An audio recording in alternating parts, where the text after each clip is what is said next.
Welcome to our channel. Today we're going to show you how to add an account in Telegram on your PC. Adding multiple accounts can be really useful, so let's get started. First, open the Telegram app on your PC. Look for the 3 lines icon at the top left of the page and click on it. This will open the menu. Next, click on Settings to access the Settings menu. Inside the Settings menu, you'll find My Account. Click on it to continue. Now, it's time to add a new account. At the bottom of the page, you'll see a blue plus icon. Click on it. A new page will open, allowing you to log in with your new account.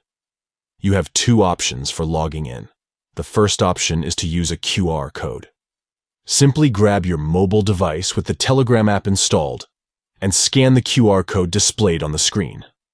This will automatically log you into your new account on your PC. Alternatively, you can log in using your phone number. Enter the phone number associated with the new account and follow the verification process to successfully log in. And there you have it. You've successfully added an account in Telegram on your PC. We hope this tutorial was helpful for you. If you enjoyed this video, please consider subscribing to our channel for more helpful content. Thank you for watching and happy chatting on Telegram.